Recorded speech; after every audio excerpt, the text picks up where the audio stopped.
नमस्कार दोस्तों, मेरा नाम हिमांशु आनंद है और आज हम एक ऐसे रहस्य की बात करेंगे जिसने लाखों लोगों को हैरान कर दिया है, मंडेला इफेक्ट।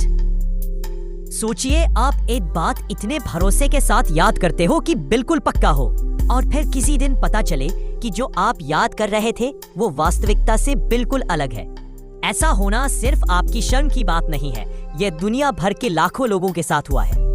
सबसे प्रसिद्ध उदाहरण है नेल्सन मंडेला की मौत।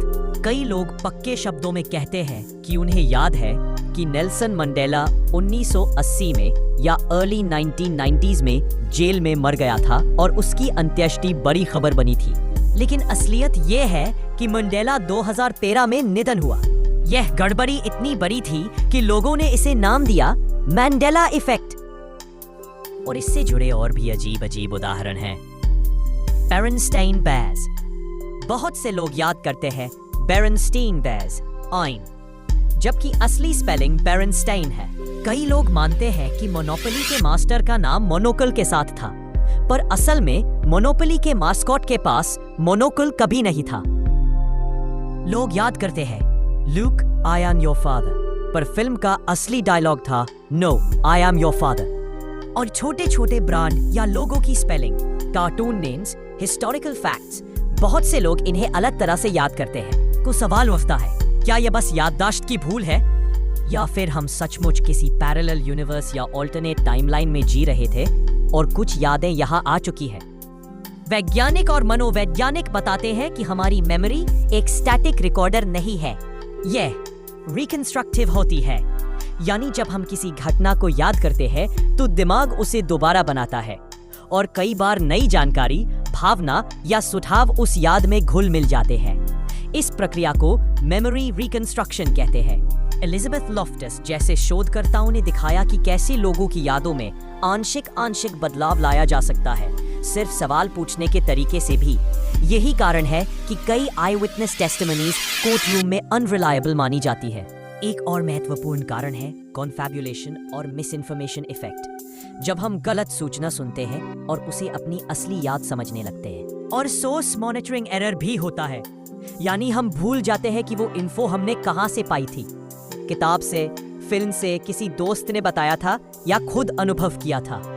पैराडोलिया और कल्चरल मीम्स का भी बड़ा रोल है। जब एक गलत याद वायरल होती है, जैसे बेरेनस्टीन, तो बहुत से लोग उस गलत याद को सुनकर वही गलती दोहराते हैं और धीरे धीरे वो एक कलेक्टिव फॉल्स मेमोरी बन जाती है। यही वजह है कि लाखों लोग एक ही तरह की गलत याद साझा करते हैं।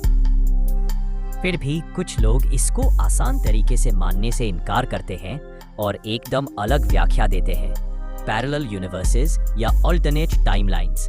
उनका तर्क है शायद हमारी याद किसी अन्य ब्रह्मांड से आई हुई है, या फिर मल्टीवर्स के अलग अलग ब्रांच कभी कभी हमारे साथ ओवरलैप कर लेते हैं और हम कुछ चीजें दूसरी टाइमलाइन से याद कर लेते हैं।